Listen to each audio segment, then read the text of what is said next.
Au début régnaient les ténèbres. Et soudain, le Big Bang a donné naissance à des éléments dont l'expansion est infinie. Le temps, l'espace et la matière. Aujourd'hui, ils se sont développés plus qu'on ne peut l'imaginer, au-delà des limites de la planète où nous vivons, pour créer ce qu'on appelle l'univers. Sommes-nous seuls? Ou y a-t-il une autre planète comme la Terre quelque part dans l'univers? Les prochaines générations auront un objectif fantastique, découvrir des planètes qui nous rappellent la nôtre. Je pense que nous sommes à la veille de posséder la capacité technologique nécessaire pour répondre à une question que l'humanité se pose depuis 2000 ans. Une autre Terre pourrait être aussi près de nous que l'est le système stellaire le plus proche. Nous sommes sur le point d'avoir les moyens de découvrir ces planètes. Il pourrait exister des terres bizarres sous d'étranges soleils. Pourrions-nous découvrir d'autres terres cachées parmi les milliards d'étoiles et les milliers de milliards de planètes que compte l'univers?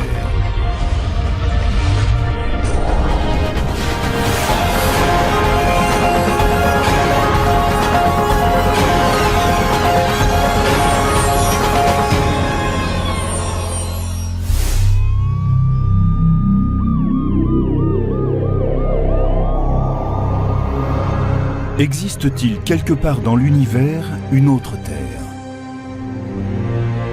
C'est peut-être une des plus vieilles questions que se pose l'humanité depuis qu'elle regarde les étoiles. Les hommes, assis autour du feu, regardaient les étoiles et imaginaient que celles-ci étaient d'autres feux autour desquels se réunissaient d'autres tribus. Que veut-on dire exactement par une planète comme la Terre?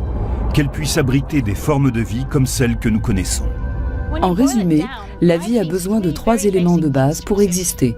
Il lui faut un milieu liquide quelconque pour que s'y produisent des réactions chimiques. Et nous pensons que l'eau est le liquide le plus vraisemblable pour cette opération, car elle est prédominante dans l'univers. On a aussi besoin de chercher les composants de base, les molécules qui permettraient de créer la vie, le phosphore de l'ADN, et puis il faut une source d'énergie. Il s'avère qu'une planète comme la Terre, avec l'eau dont elle dispose, possède tous les éléments indispensables. Les planètes capables d'abriter des formes de vie comme celles que l'on trouve sur Terre ne doivent pas forcément être des copies conformes de notre planète. C'est un peu comme le fait qu'il existe différents types de maisons. Si vous allez dans une ville, vous verrez de grandes demeures et des maisons plus petites, plus modestes, avec simplement 2 pièces. Et puis dans d'autres villes, vous trouverez des studios, des gratte-ciels et encore d'autres formes d'habitat. Elles abritent toutes des êtres humains de même que toutes ces planètes peuvent abriter la vie. C'est un peu comme cela quand on explore l'univers. On cherche des habitats de toutes sortes et on reste à l'affût de tout ce qui peut receler une forme de vie.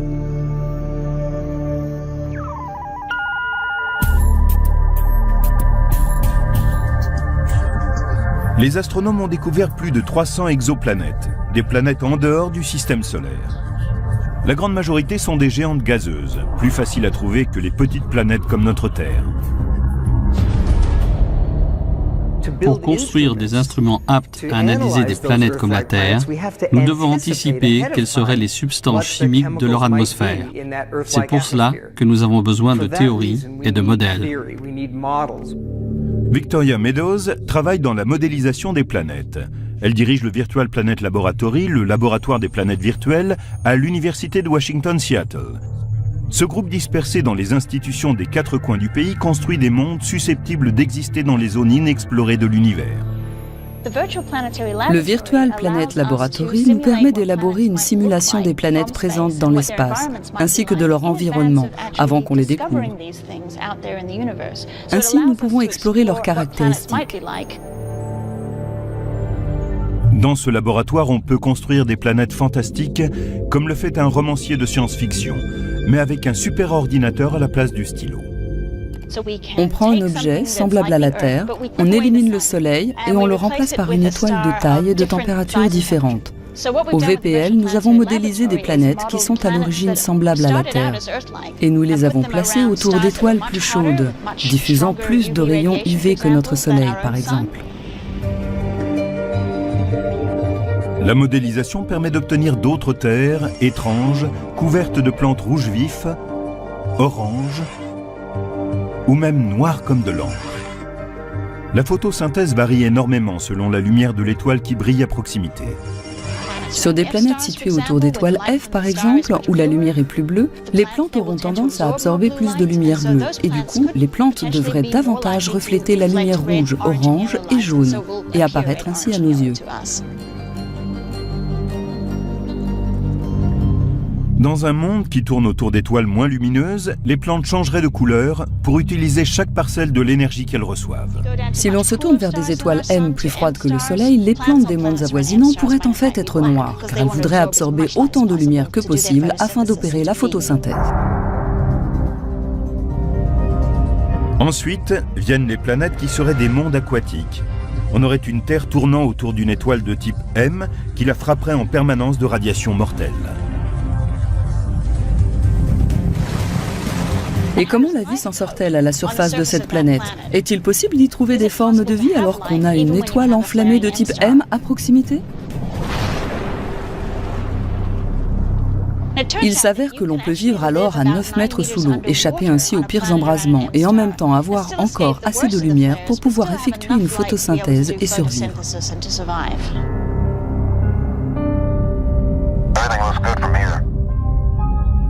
De futures missions d'exploration se profilent à l'horizon et de nombreux spécialistes planchent sur les outils qu'il leur faudra pour détecter des formes de vie sur une planète lointaine. La vie produit des gaz. La vie pue. On peut la sentir. On cherchera donc ces gaz à l'aide de spectromètres à haute résolution. Ce que nous avons vraiment besoin, c'est de prendre la lumière d'une autre planète comme la Terre et de l'analyser pour découvrir la composition chimique de son atmosphère. Localiser ces planètes est le talent particulier de l'astronome Geoffrey Marcy de l'Université de Berkeley en Californie. Avec son collègue Paul Butler, ils ont trouvé plus d'exoplanètes que qui que ce soit d'autre.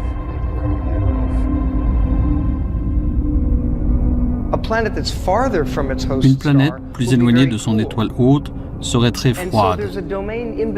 Ainsi, il y a un domaine entre les deux qu'on appelle la zone habitable, où la température est parfaite.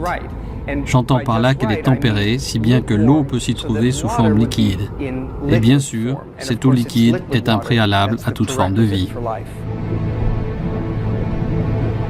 Quand nous regardons d'autres planètes et que nous nous demandons s'il pourrait s'y trouver des formes de vie, ma première question est, est-ce que cette planète peut avoir en permanence de l'eau liquide? Si la réponse est oui, elle m'intéresse. Sinon, il est inutile de s'attarder. L'eau est une substance incroyable. Nous avons la chance que l'univers dispose de ce que nous appelons l'eau. Elle est un grand mixeur cosmique. C'est l'élément critique qui permet aux réactions chimiques de se produire et parfois de faire naître des formes de vie. Mais ces zones spécifiques où de l'eau pourrait se trouver diffèrent selon leur localisation. Si l'étoile avoisinante est chaude, de type O, cette zone en sera plus éloignée. S'il s'agit d'une étoile froide, de type M, cette zone en sera plus proche. Et cela peut même se transformer au cours du temps, car les étoiles ne sont pas stables. Notre propre zone habitable, ici, sur Terre, aura changé dans quelques millions d'années, quand notre Soleil sera plus vieux et plus chaud.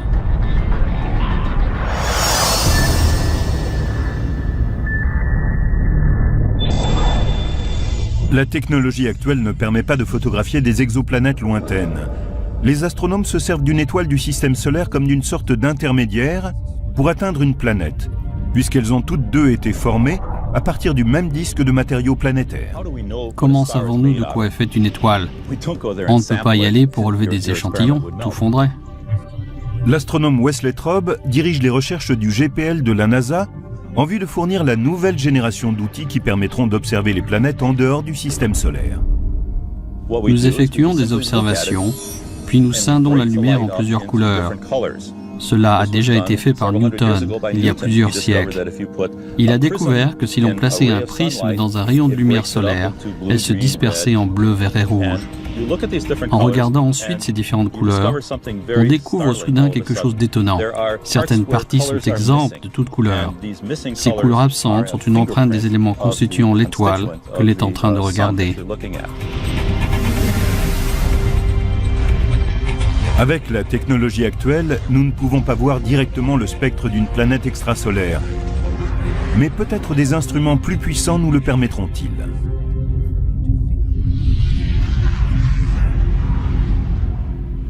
Si on observe cette lumière venant de la planète et qu'on la disperse avec un prisme ou un instrument analogue, on peut dire de quoi est constituée cette planète.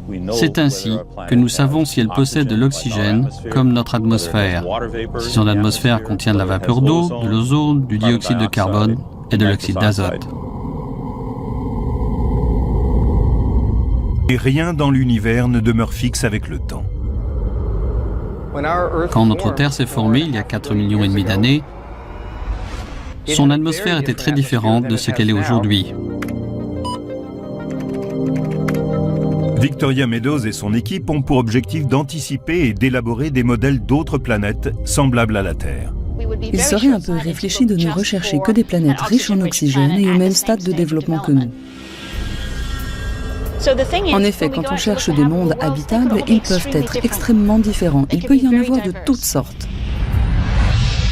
Et si nous découvrons une autre Terre, quelles sont les chances d'y rencontrer une civilisation avec laquelle nous puissions communiquer ?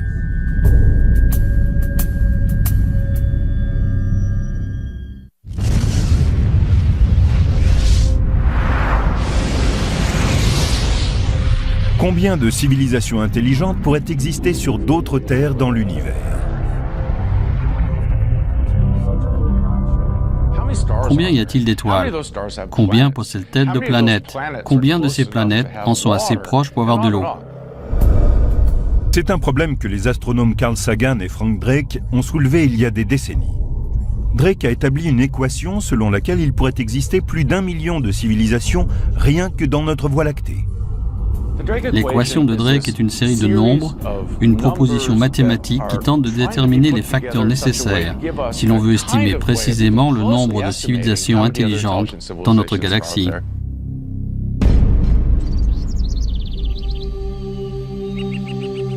Peter Ward, professeur de géologie et de paléontologie à l'université de Washington-Seattle, pense que l'équation de Drake surestime largement le nombre de civilisations avancées qui pourraient exister sur d'autres terres de l'univers. Peter Ward et Don Brownlee, astrophysiciens, expliquent dans leur ouvrage Rare Earth, Terre rare, pourquoi selon eux les formes de vie complexes telles que les animaux ou les humains sont sans doute rares. Nous avons commencé à penser que c'était trop simpliste, que d'autres éléments étaient en jeu. Ward cite un nombre de facteurs qui tendraient à diminuer les estimations de Drake quant au nombre de formes de vie avancées qui pourraient exister dans la Voie lactée et par extension dans l'univers. Tout d'abord, il y a la tectonique des plaques ou des rives des continents. Certains se demandent quelle est la relation avec la fréquence des formes de vie sur la planète. La tectonique des plaques produit un recyclage des éléments qui effectue des actions vraiment fondamentales. La plus importante est de générer une règle de mesure des températures, comme un thermostat de la planète. S'il commence à faire trop chaud, le processus de la tectonique des plaques nous aide à nous rafraîchir.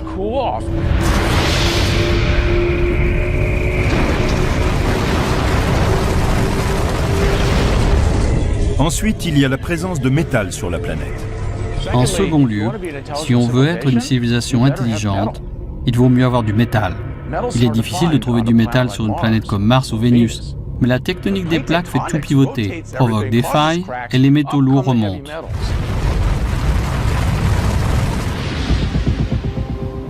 De quoi avons-nous besoin d'autre? Nous avons besoin d'une Jupiter protectrice. Le fait qu'il y ait une géante gazeuse comme Jupiter à la forte attraction gravitationnelle aux confins du système solaire protège les planètes intérieures et ses éventuelles terres d'impacts fréquents qui pourraient être catastrophiques. C'est parce que les planètes comme Jupiter, par leur force gravitationnelle, balayent au loin les astéroïdes et les comètes. Elles permettent ainsi à la Terre de survivre sans trop subir de chocs venant de débris égarés. Les planètes protectrices, comme Jupiter, permettent à des formes de vie de se développer sans que des impacts d'astéroïdes et de comètes ne provoquent leur extinction, comme c'est arrivé aux dinosaures. Il y a 65 millions d'années, un astéroïde a heurté la Terre et rayé de la planète les dinosaures. Si les dinosaures ont disparu, c'est parce que Jupiter a mal fait son boulot. Elle aurait dû être virée. Elle a été nulle ce jour-là. Elle a laissé passer un de ses astéroïdes et on a vu ce que cela a donné. La comète Shoemaker-Levy s'est écrasée sur Jupiter à la fin du siècle dernier. Quel est le rôle de cette planète? C'est important d'avoir une planète comme Jupiter à l'intérieur du système galactique.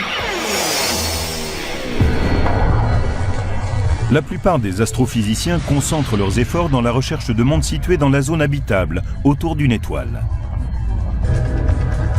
Mais Ward et son co-auteur pensent que la position de la planète à l'intérieur de la galaxie est également un élément important. C'est pour cela que nous avons défini ce que nous appelons la zone galactique habitable, une zone à l'intérieur de la galaxie qui n'est ni trop proche ni trop lointaine. C'est la zone que nous appelons Goldilocks dans notre galaxie. Ils ont établi 9 facteurs caractéristiques de ce qu'on appelle une zone galactique habitable.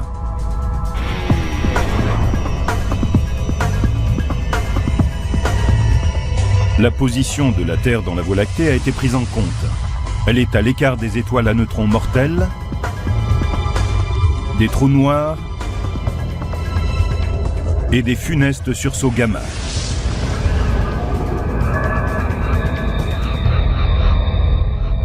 Dans ces caractéristiques sont inclus le nombre d'étoiles proches de la planète et les chances d'abriter une vie microbienne.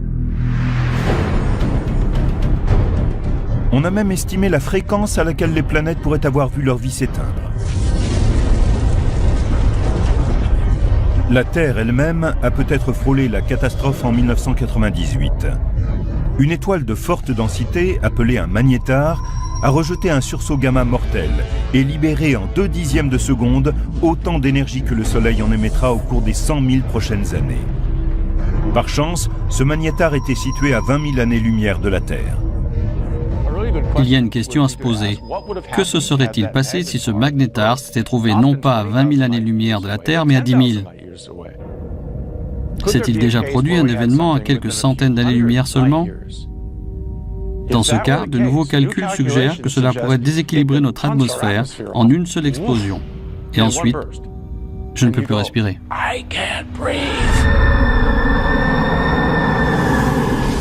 C'est une catastrophe et c'est parfaitement possible. Les humains ne sont peut-être que le résultat d'un coup de chance cosmique. Les hypothèses optimistes de l'équation de Drake ne tiennent pas la route face à ce que les spécialistes ont appris au cours des dernières décennies. L'équation de Drake était une construction remarquable, mais elle a été élaborée dans les années 60. Nous avons donc ajouté des éléments qui n'étaient pas connus à l'époque, et je pense que cela la rend plus fiable. Et finalement, cela réduit les hypothèses, et je pense que le chiffre de millions de civilisations avancées ne peut plus être défendu. Combien pourrait-il y avoir d'autres terres abritant des civilisations avancées dans notre Voie lactée? On m'a déjà demandé de nombreuses fois de faire une prédiction, et disons qu'il y en a une à laquelle je consens. Il peut y avoir plus d'une civilisation, mais moins d'1 million. Les astrophysiciens concentrent leurs recherches sur la découverte d'autres planètes comme la Terre, et ils pourraient finalement trouver une autre civilisation. Mais déjà, l'exploration d'autres terres pose d'immenses défis techniques aux spécialistes. Contrairement aux étoiles qui ont pu être cataloguées, les planètes ne peuvent être aperçues avec la technologie actuelle. Une planète, quand elle est à des années-lumière, est presque au sommet de son étoile quand on la voit de l'extérieur du système solaire. Et le pire, c'est qu'une planète semblable à la Terre, mais plusieurs fois plus grande, ne reflète qu'une quantité infinitésimale de la lumière de son étoile. Nous avons ainsi une étoile brillante et une planète 10 milliards de fois plus pâle. Pour beaucoup d'entre nous, il est difficile d'imaginer ce qu'est réellement 10 milliards de fois. Mais prenons une luciole, une toute petite luciole avec une lumière très faible, et supposons que cette luciole tourne autour d'un phare.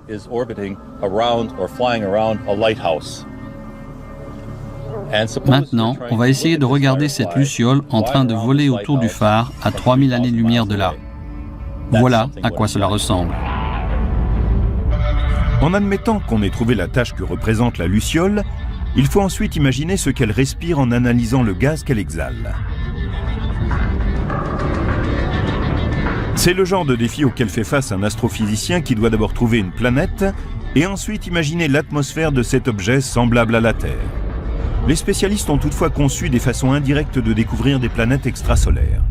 Si ceci est l'étoile très brillante et ceci la planète, quand elle se déplace devant l'étoile, cette dernière devient plus sombre et nous sommes capables de nous en apercevoir.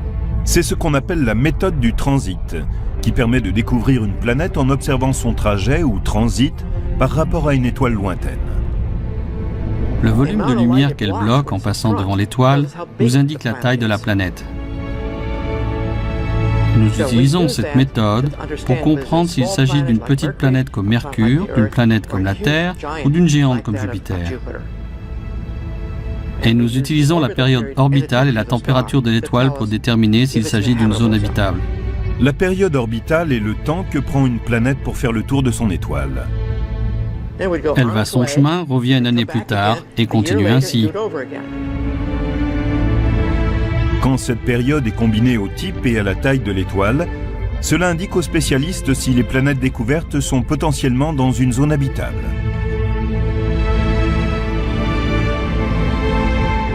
La méthode du transit fonctionne si l'observateur ou le télescope est dans le même plan que l'étoile et ses planètes.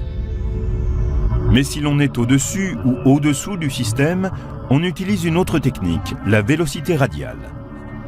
Cette méthode dépend de l'observation attentive d'une étoile lointaine. Il s'agit de voir si elle est tirée en avant et en arrière par la force gravitationnelle d'une exoplanète invisible. Les astrophysiciens peuvent utiliser cette information pour imaginer les caractéristiques de l'exoplanète qui influence l'étoile. Équipés de ces outils, ils trouvent des centaines de planètes, et parmi elles, certaines dont ils n'ont jamais rêvé. Des super-terres, des Jupiters brûlantes, et même de proches cousines de notre Terre.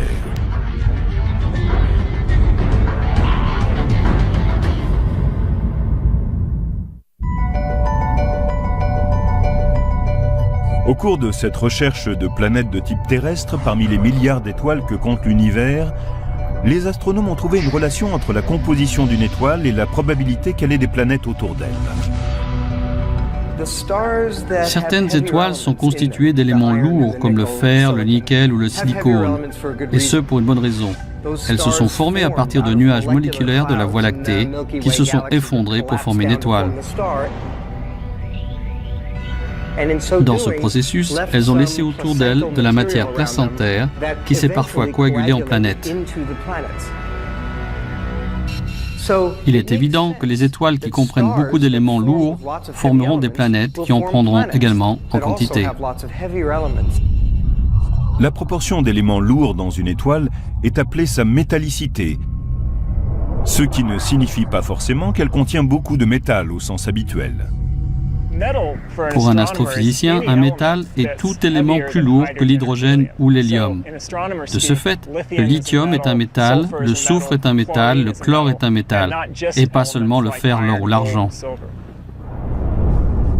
Une exoplanète semblable à la Terre ne doit pas seulement avoir des éléments lourds dans sa composition et se situer dans la zone habitable d'une étoile. Elle doit aussi être de la taille qu'il faut pour abriter des formes de vie. Cela signifie que sa taille doit lui permettre d'avoir une atmosphère, un système de tectonique des plaques et des volcans, ces points étant essentiels pour réguler la température. Pour que cela soit possible, les spécialistes estiment qu'une planète doit faire au minimum un tiers de la masse de la Terre. Et à l'autre bout de l'échelle, elle ne peut pas excéder 10 fois la masse de la Terre.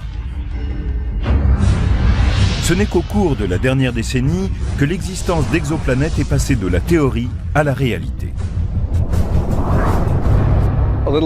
Il y a un peu plus de 10 ans, nous ne connaissions aucune planète extrasolaire. Nous ne connaissions que celles qui tournaient autour du Soleil. Maintenant, nous avons découvert qu'il y en avait autour d'autres étoiles. Et ce qui est passionnant, c'est que certaines sont peut-être habitables et qu'il y a une chance qu'elles abritent une forme de vie.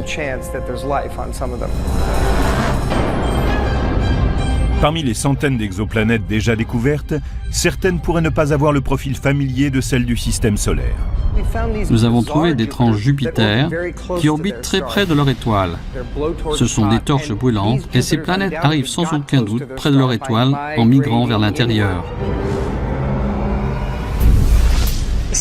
Parfois, la formation d'une planète de la masse de Jupiter dans un système peut sonner le glas de celles qui sont semblables à la Terre.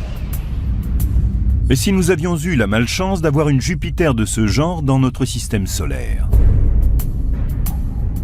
Elle aurait poussé la Terre en dehors de son orbite, dans l'obscurité vaste et froide de l'espace extérieur. Et la Terre serait peut-être morte, telle une épave froide et obscure.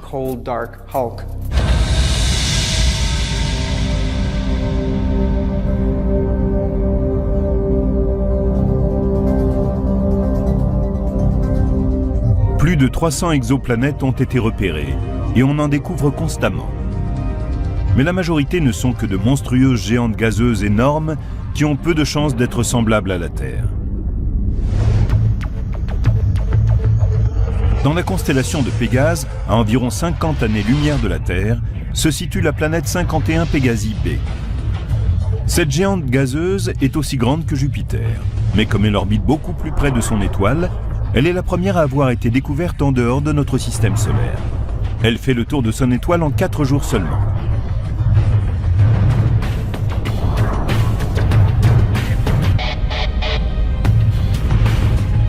La planète 70 Virginis b est encore plus loin que Pégase. Elle est à 60 années-lumière et 7 fois et demie plus massive que notre Jupiter. Au début, on pensait qu'elle était dans la zone habitable de son étoile. C'est pour cela qu'on l'a surnommée Goldilocks. Mais par la suite, des calculs ont démontré que son orbite excentrique la conduisait jusqu'à 43 millions de kilomètres de son étoile, véritable rôtissoir. Elle n'est donc plus considérée comme étant dans une zone habitable. La géante gazeuse Tresphore a un diamètre de plus d'1,5 fois celui de notre Jupiter, ce qui fait d'elle la plus grande planète découverte jusqu'ici. C'est une gazeuse géante, et bien qu'elle soit plus grande que Jupiter, sa masse ne représente qu'un peu plus des 3/4. C'est une planète chaude qui se déplace autour de son étoile en 3 jours et demi.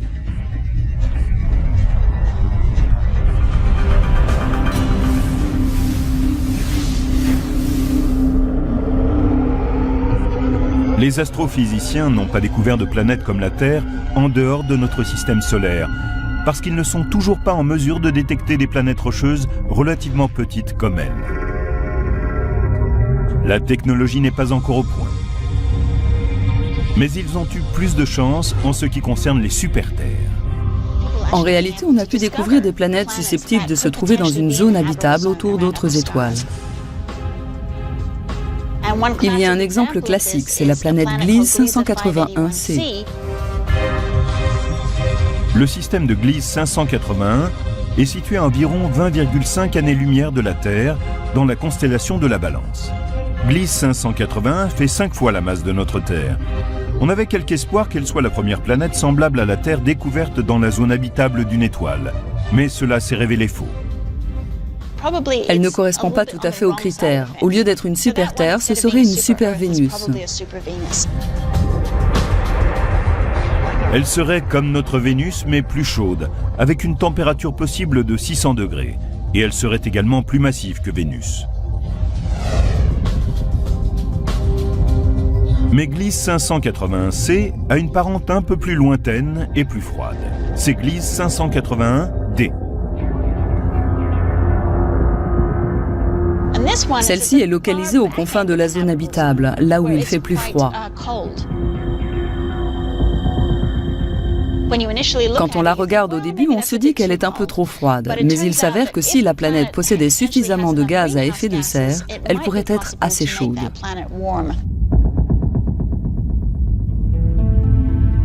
HD 69830d est peut-être une autre planète prometteuse.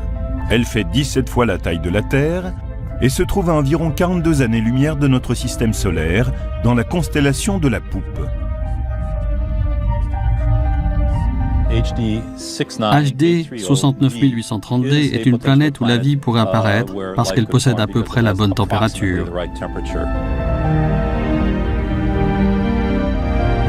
Elle pourrait connaître une température située entre celle de Vénus et celle de la Terre. De plus, elle suit une orbite presque circulaire, ce qui signifie qu'elle ne va pas griller en se rapprochant trop près de son étoile. Il peut y avoir de l'eau liquide. La masse de la planète n'est peut-être pas optimum puisqu'elle représente 17 fois la masse de la Terre, ce qui en ferait une boule de roche ou une boule de gaz comme Neptune. Quand la NASA sera en mesure de lancer des missions à la recherche de planètes, on s'attend à ce que des astronomes puissent établir un spectre qui nous donnera plus d'informations sur la composition d'une planète. Il pourrait dire si elle possède une surface solide ou s'il s'agit d'un monde aquatique ou encore de quelque chose de complètement différent. La recherche d'autres terres a mené les astronomes à des années-lumière de notre voisinage spatial. Mais une autre Terre pourrait-elle exister dans notre système solaire?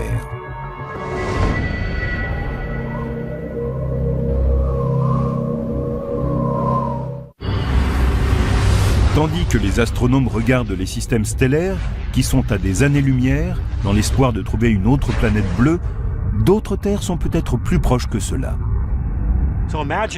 Imaginons que nous revenions en arrière, il y a 3,5 milliards d'années, et que nous observions notre système solaire. Nous verrions alors 2 planètes bleues. Sur la Terre, de l'eau, une atmosphère de dioxyde de carbone, des conditions tempérées et des formes de vie. Maintenant, imaginons que nous nous déplacions un peu au-dessus de Mars. On y voit de l'eau en surface, une atmosphère épaisse de dioxyde de carbone, des conditions tempérées et peut-être des formes de vie. Les 2 planètes ont commencé à évoluer et la Terre est restée habitable.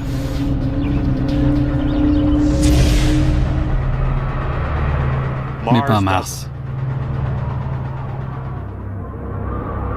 Vénus et Mars sont juste à la limite de la zone d'habitabilité. Toutes deux peuvent être des exemples de terres qui auraient raté leur évolution, car une fois que l'on a quitté la voie, il est impossible de revenir en arrière. Mars est un enseignement. On comprend mieux à travers elle ce qu'il faut pour rester habitable dans la durée. Notre hypothèse précédente se révèle être parfaite. Il faut être aussi grosse que la Terre pour continuer à être habitable. Mars est trop petite. Et dans ce cas, il n'y a pas moyen de recycler les éléments, ni de maintenir son atmosphère sur une certaine durée. La taille a une importance capitale. Maintenant, si Mars est trop froide, Vénus, notre autre Terre potentielle, connaît le problème inverse. Elle est trop chaude.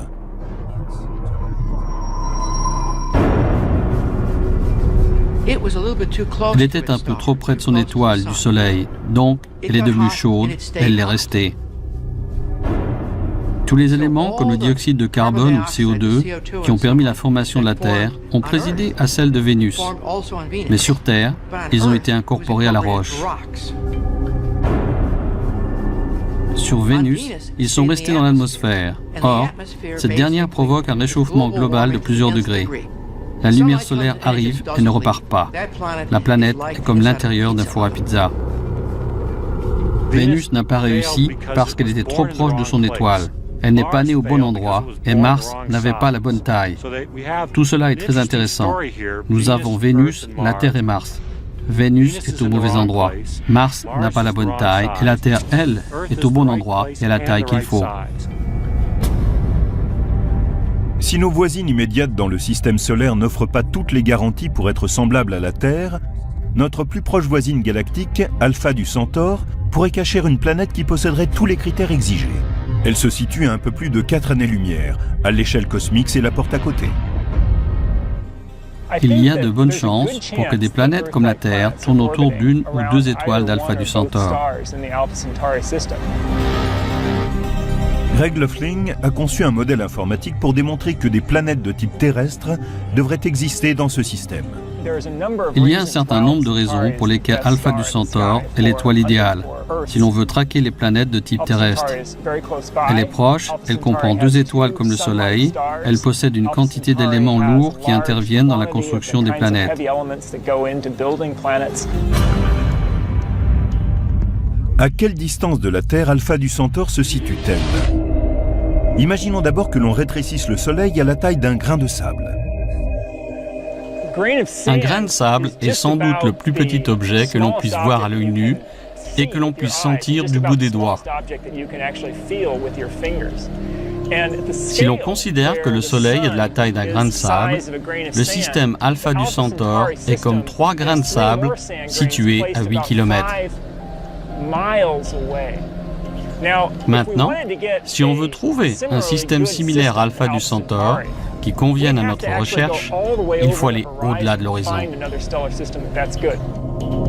Il s'avère que les étoiles d'Alpha du Centaure pourraient abonder en matériaux bruts aptes à fabriquer des planètes. Alpha du Centaure a une plus forte métallicité que le Soleil.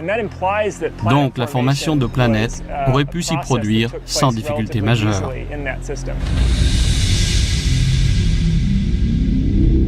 Enfin, les 2 étoiles principales d'Alpha du Centaure apportent un avantage supplémentaire. Les premières informations nous disent qu'il n'y a pas de planète de la masse de Jupiter dans le système d'Alpha du Centaure. Il est donc plus simple que des planètes de type terrestre s'y forment autour d'une ou de 2 étoiles. Car les grandes géantes gazeuses se forment autour de noyaux glacés aussi vastes que notre Terre. Il faut beaucoup d'espace froid pour que se forment ces noyaux. Regardez comme Jupiter est loin du Soleil. Mais quand on a 2 étoiles avec des orbites qui se chevauchent dans un système comme Alpha du Centaure, il n'y a pas assez d'espace. Il ne fait pas assez froid pour permettre la formation de ces géantes gazeuses. Ainsi, on suppose que les planètes d'Alpha du Centaure, si elles existent, sont des planètes comme la Terre, Mars ou Vénus. Ce ne sont pas des géantes gazeuses comme Jupiter ou Saturne.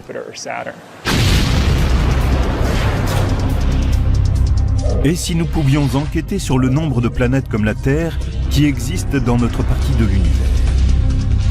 Si l'on pouvait observer directement l'atmosphère d'une autre Terre située à des années-lumière.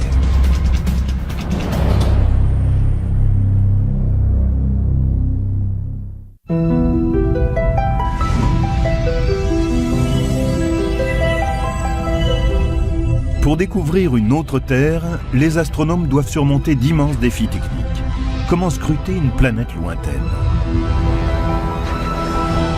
C'est un problème que la NASA a abordé comme pour la conquête de la Lune, en établissant des projets qui s'étendent sur des décennies.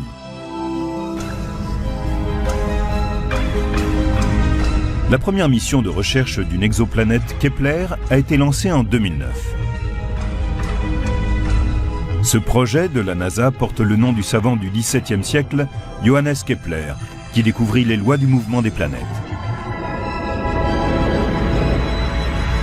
La mission Kepler est si simple et pourtant si extraordinairement puissante que j'en ai les larmes aux yeux. Kepler est un télescope spatial qui fonctionne comme une borne et doit scruter les constellations du Cygne et de la Lyre.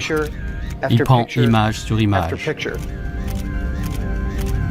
Le but est de repérer les étoiles dont la lumière faiblit, c'est-à-dire quand une planète comme la Terre occulte une partie de la lumière stellaire. C'est la première fois que des humains partent détecter des planètes de type terrestre autour d'autres étoiles que le Soleil. L'enquêteur principal est William Borucki. Il défend la mission depuis 25 ans. Kepler est une mission spatiale qui permet de placer un très grand télescope qui est aussi comme un caméscope. Il prend constamment des images de ces étoiles et nous renvoie l'information. Il s'agit d'un projet de recherche d'envergure modeste. On va observer une portion précise du ciel pendant 3 ans et demi pour commencer. Le résultat essentiel de cette mission sera de nous donner un décompte statistique de la population de l'endroit, combien de petites planètes il comprend et combien de grandes planètes. Les résultats de Kepler seront à leur tour utilisés pour décider des outils que l'on construira pour les prochaines missions. Kepler n'est qu'une étape, c'est une tentative pour découvrir des planètes de type terrestre et savoir si elles sont répandues. Si c'est le cas, elles devront être proches pour que nous n'ayons à construire qu'un instrument modeste. Si nous ne découvrons que quelques planètes de type terrestre, cela signifiera qu'avant d'en trouver une autre, il faudra aller beaucoup plus loin dans l'espace et donc construire un instrument beaucoup plus grand. Le télescope le plus majestueux et le plus spectaculaire jamais conçu est appelé Terrestrial Planet Finder, chercheur de planètes terrestres. Ce devrait être un énorme télescope spatial de plusieurs milliards de dollars, mais aux performances uniques.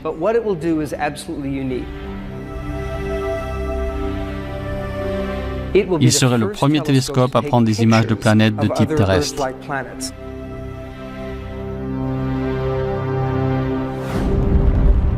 Une technologie complètement nouvelle de télescope est en développement afin d'observer directement une planète en dehors de notre système solaire. Nous avons besoin d'une technologie optique entièrement nouvelle pour construire un chercheur de planètes terrestres capable de faire des images malgré la lumière éblouissante des étoiles avoisinantes. Et pour l'instant, cette technologie n'est toujours pas au point. C'est une grande frustration. À l'heure actuelle, nous savons vaguement comment procéder pour détecter d'autres terres, mais nous ne savons pas encore construire des outils optiques pour y parvenir. La NASA voit ce chercheur de planètes terrestres comme une série de 2 télescopes de conception très avancés, différents mais complémentaires. Le premier est un télescope coronographique en lumière visible. C'est un grand télescope avec un miroir au moins 100 fois plus précis que le télescope spatial Hubble.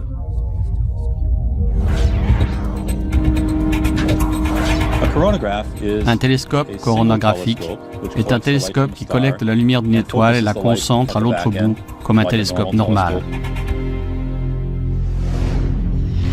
Sauf qu'ici, on bloque la lumière de l'étoile et on essaye de laisser passer la lumière venant de la planète. En faisant cela, on élimine la lumière dispersée dans l'instrument, ce qui permet de regarder la planète qui est 10 milliards de fois moins lumineuse qu'une étoile principale. Le deuxième élément du chercheur de planètes terrestres est un interféromètre. Un interféromètre prend la lumière venant d'une étoile. Il la capture avec 2 télescopes ou parfois plus.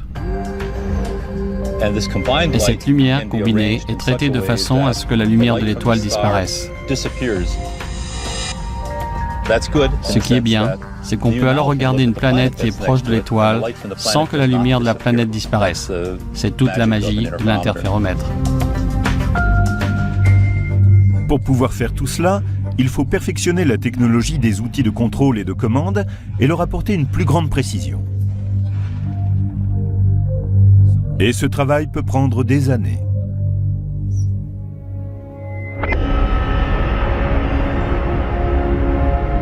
Ce but ultime de l'astronomie, découvrir une autre Terre en dehors du système solaire, a poussé les spécialistes à spéculer sur la façon dont une telle découverte nous affecterait. Je pense que si nous trouvons quelque part une autre Terre, cela aura un énorme impact sur la société. Je suis certaine que nous ne sommes pas seuls, que nous ne sommes que l'un des nombreux sites de vie potentiels. Et je pense que cela provoquera un énorme choc dans l'esprit des gens. Il est également possible que nous soyons uniques dans l'univers et que l'on puisse en effet découvrir des planètes semblables à la Terre mais qu'elles n'abritent pas d'êtres intelligents. Rappelons-nous une chose importante. Il est possible que nous, humains, représentions un coup de chance dans l'arbre de l'évolution. Un brin de paille, si vous voulez, arrivé dans la savane de l'Est africain il y a 2 millions d'années. Ces hominidés ont occupé un créneau très rare qui ne s'était encore jamais présenté sur Terre depuis 4 milliards d'années.